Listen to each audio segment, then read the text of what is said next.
And so here we are moving into our third week of looking at the basic principles of the science of mind so that we can become a little bit more steeped in the teaching to the point that we'll apply it a little bit more. I love nothing more than looking at the power and the amazing opportunity that we have through applying the principles of science of mind. I can only tell you, it has blessed my life in so many ways. I couldn't begin to tell you. We'd be here until the end of time, until we all transition into our next experience. But we've looked at the first week, the thing itself, life itself, love itself, the power, the presence of the infinite, almighty, everlasting divinity itself. And we saw what that was, and we realized that it is the one power that is omni. I love omni. Omnipotent, omniscient, and omnipresent. All-powerful, all-knowing, and everywhere present. We saw that it had a triune aspect to it. That it is one power, but within that one power there's a triune aspect to it. It is comprised of spirit, soul, body, and in orthodox terms, we were talking about God the Father, God the Holy Spirit, and God the Son. For us, our Trinity is the one unchangeable truth there is. The unmoved mover, Spirit, the absolute. The absolute. Is always the same yesterday, today, and tomorrow, and never changes in its absolute state. Then there is soul, which is the creative womb of life. It is the medium through which everything comes into being. Soul, which is the equivalent to the Holy Spirit, the feminine aspect of God in orthodoxy. And then there is body, creation, the manifestation. As a result of the activity that takes place between spirit and soul, there is a manifestation into form as a result of that. That is body. All creation is the body of God. And in orthodoxy, that would be the Son as depicted in the Christed one, Jesus. But understanding in our perspective that everyone is a son of God. All of creation is the son of God. So there you have that beautiful triune nature. You have spirit who declares the word, the great actor. And then you have soul, that which is acted upon, the great medium of creation. And then you have the action or the result of that activity between the two coming out into form as an experience, as an expression, as something. You see, here's the beauty of it. All thought is creative. Every single thought you think is an act of creation. Every single thought you think is an act of creation. This is an awesome thing for you and for me to know, but it's a very powerful thing in our lives when we act upon the knowledge, when we act upon the knowledge and cooperate with that knowledge. And so that, my dear ones, is the process of creation, the law of mind and action, that triune aspect of life and living. Now, as the absolute is, you see, as the great unmoved mover is. Now, how could spirit be the great unmoved and yet mover? Well, spirit in itself is immovable. It's the same always. But in its creation, it is always on the move through its creation. Why creation? Creation is the way that spirit likes to express itself in myriad of forms. In ever-expanding myriads of forms. And the beautiful thing of this is that when spirit creates something, spirit enters into what it creates and remains there. When you were created, when each one of us was created, spirit entered into us, settled down in us, and remains in us. Because it wants to know itself as you and as me. And it wants to know itself as an expanding life as you and as me. Now that is something to know. And in my most awful, baddest, wickedest moment, Spirit was as fully present in me as Spirit has ever been in any great sainted one or sage. Isn't that amazing? No matter how wicked I might have been, no matter how much I've tried to destroy myself with all kinds of shenanigans, still, Spirit never departs, is always fully present in its splendor, as it was in the beginning when I was a divine idea in the mind of my Creator. I'm still as splendid an idea in that great one mind. Incredible. So there's no such thing as self-destruct, none whatsoever. Because your essence and my essence is likened unto the divine in our soul. What soul? It's consciousness. So that's how I'm like my Creator, my source, in my consciousness. How do I create? I create exactly like my source creates. How does Spirit create? Spirit contemplates within itself, thinks upon itself, and what it thinks, it realizes. So Spirit has an idea, speaks the word of the idea, releases it into its law. The law moves upon it and brings it out into being. That's exactly how you create and I create too. I have an idea. I think upon the idea. I contemplate the idea within myself. Once I do that sufficiently, if it's a continuous, constant idea, then it goes into my subconsciousness, the law of my mind. And Spirit moves upon it as its own law. And lo and behold, out it comes into my experience as some kind of form or another. Very same process of creation. What's the difference? The difference is this. When Spirit thinks upon itself, upon an idea, and releases it into its law, and it comes into being, it's always good, and it's always very good. Always, without fail. It's always good, it's always very good. When I think upon an idea, when you think upon an idea, contemplate it, release it into law, and let it come out into being, it's not always a good idea. There's the big difference, not always a good, indeed sometimes it's quite the opposite. And yet it comes out into being as an experience in my life, because that's the way the law works. How does the law work? It works by working through us. That's how the law works. It can only happen by working through us. How does it work through us? It corresponds to us. It's the law of correspondence. It corresponds to our thinking and feeling. What does that mean? Well, it means this. If I have an idea about myself that my life is not up to much at all, in fact, my life is going nowhere and it's going nowhere fast. Indeed, my life is more or less a failure. Or as one person put it, which is very sad to me, I'm such a waste of a space.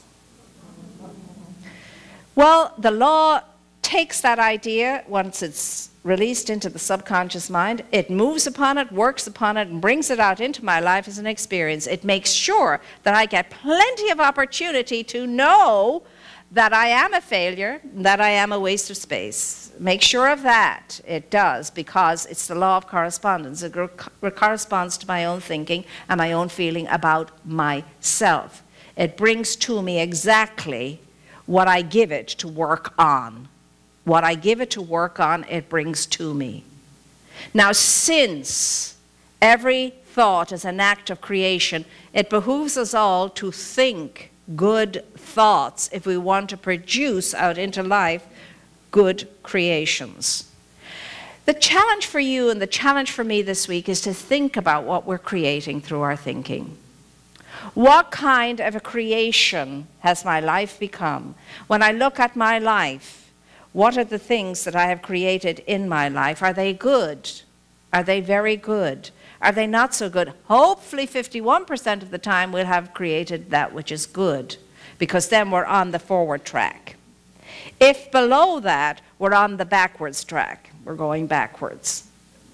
And so that's what this week is all about, to look at what it is we're creating in our lives through the way that we are thinking, through the way we're entertaining ideas. What kind of ideas are we entertaining? And how do we get an idea anyway to come out into expression?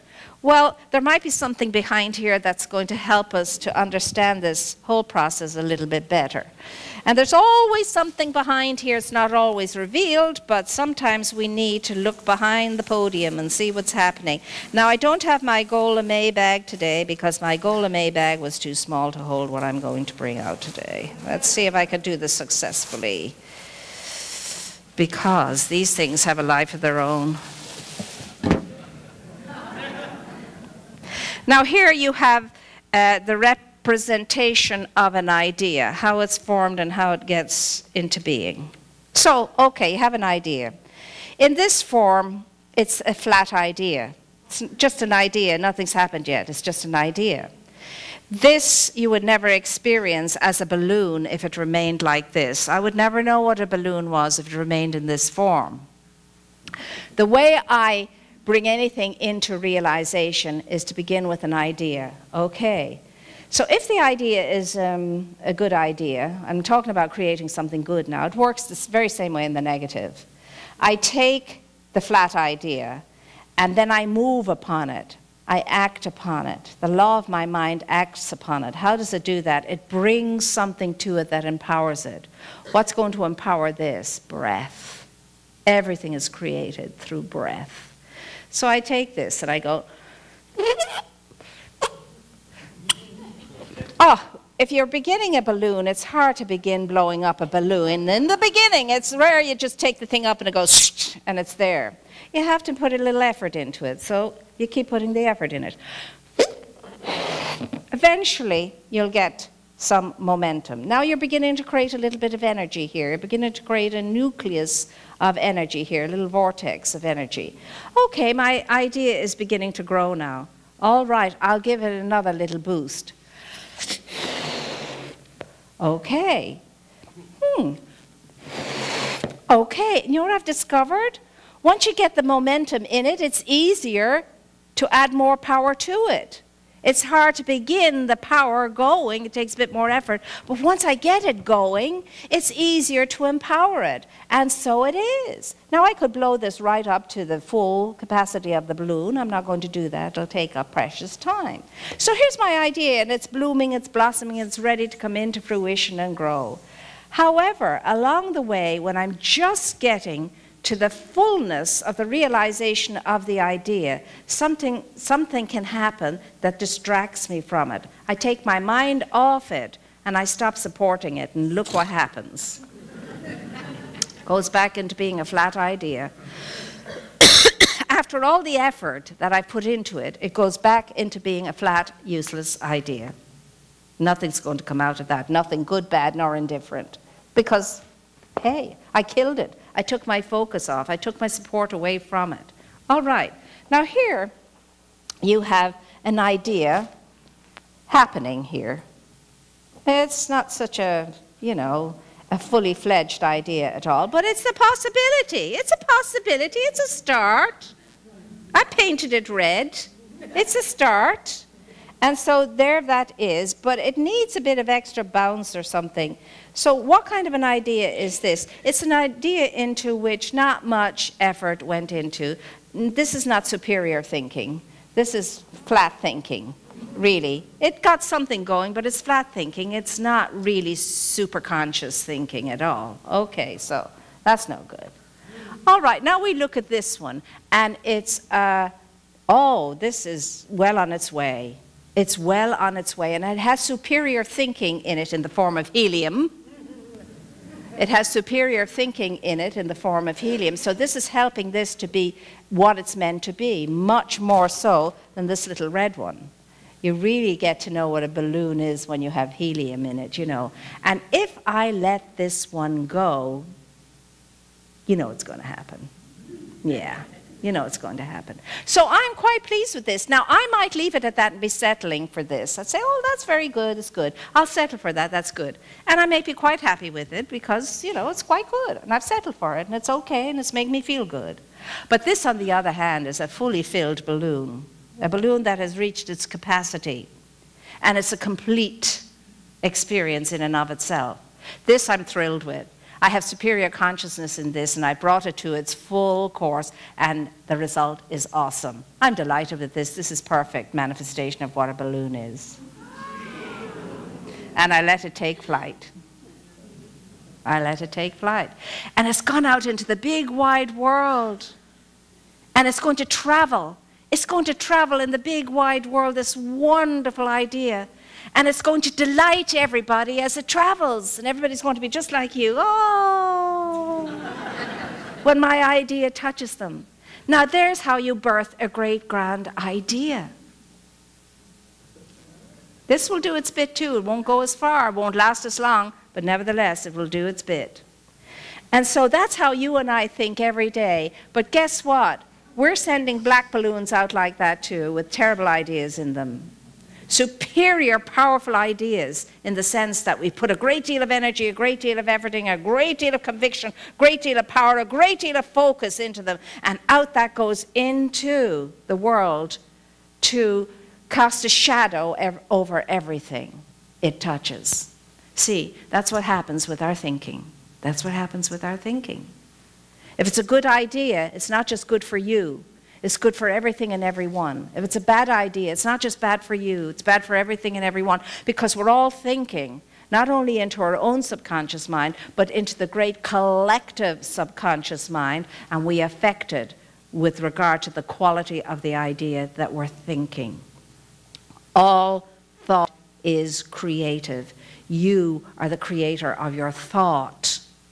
As I said last week, to get self-control, you must have thought control. You will never have self-control unless you have thought control.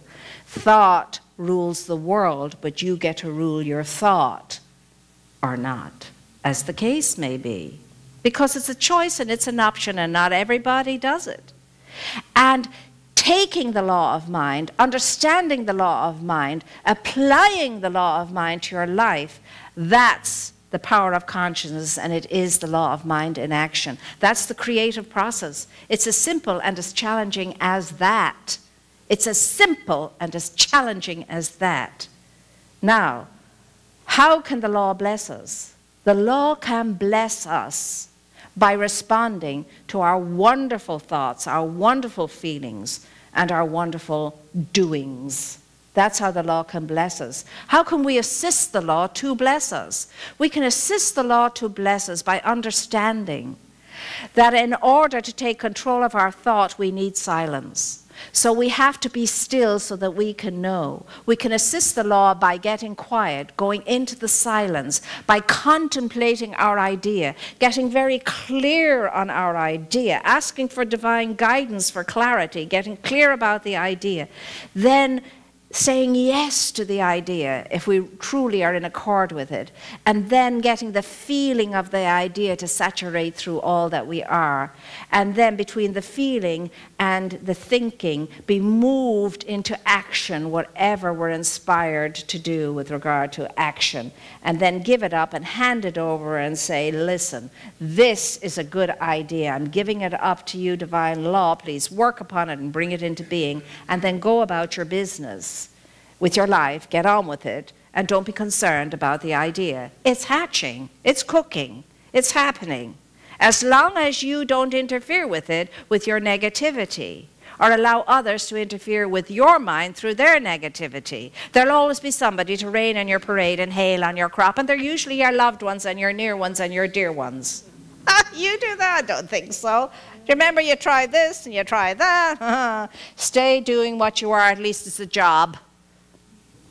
And so, if you are open and receptive to assisting the law, what you will do is you will take to the law a big idea. You'll give it a big idea that's backed up with a super receptivity and a deep conviction that it is going to materialize. That's how you help the law to help you. You take it a big idea. If you want a big life, you need to think in terms of big ideas. Nothing is limiting you except your limited thinking, because your whole life is an outward sign of an inner consciousness. Your whole life is an outward sign of an inner consciousness. Conditions are an outward sign of inner thinking.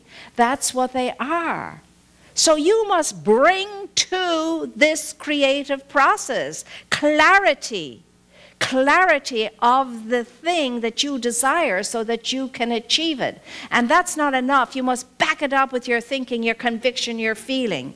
You must go like the gardener goes. Go in faith with the seeds to sow, knowing a beautiful garden is at the end of this process. That's how the gardener goes forth. With faith. Faith in nature's creative process, with the seeds that it needs in order to produce this wonderful garden. But here's the thing about sowing seeds. If you want a really good crop, you better pick the best seeds you can get and the best soil you can put that into.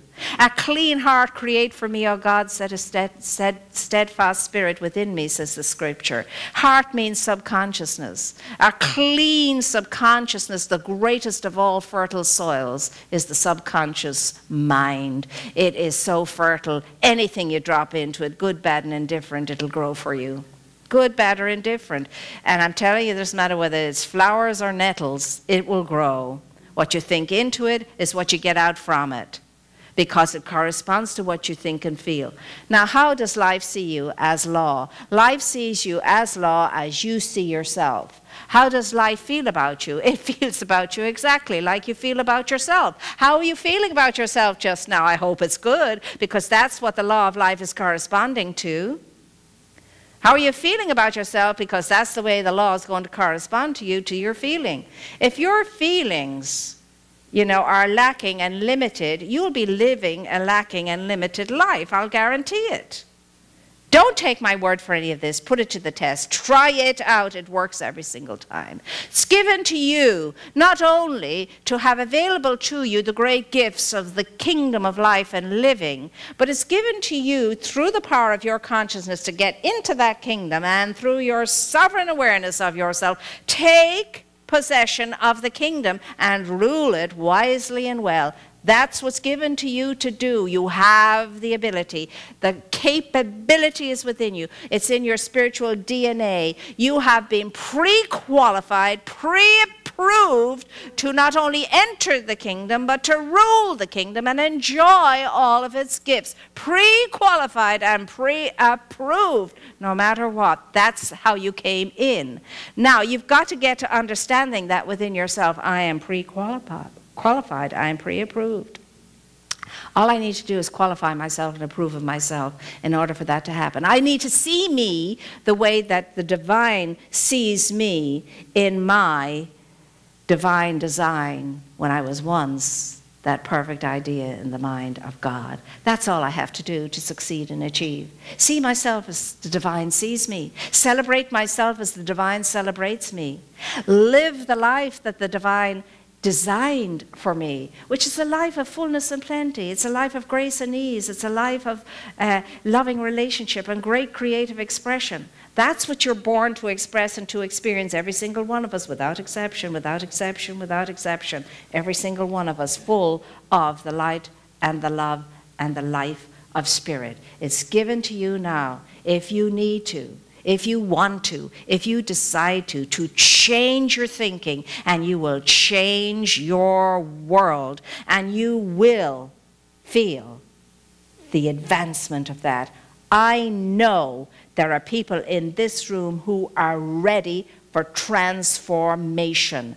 They are ready now for transformation. It could be all of us, but I definitely know that some of us in this room will take this and run with this, and as a result of that, they will turn their lives around and they will never look back. Why not let it be you? Why not you now? Why not me? Instead of saying, why me? You say to your good, why not me? Why not me? Why should not I have the experience of a good, flourishing, thriving life? Why not, and why not now? No reason other than your thinking makes it so. Nothing good nor bad, but thinking makes it so. So remember, I'll leave you with these words, that my word goes forth from me, and it accomplishes whereunto I send it. These are not my words, these are the words of ancient wisdom. My word goes forth from me in feeling, thinking form, and it accomplishes what I've been thinking and what I've been feeling every time, never fails, without a doubt. Are you ready this week to take on the task of watching what it is you are creating as a result of your thinking and feeling? Yes. Are you up to the task? Yes. Do you want to respond to the task? Don't say yes if you're not going to do it. You know yourself. Don't say yeah in here and go out and forget about it until next Sunday. If you're really going to respond to this task, I'm going to ask you the question now. Are you ready for transformation? Yes. Are you ready for that transformation to take place through the changing of your thinking and your feeling? Yes. When? Now. And so it is.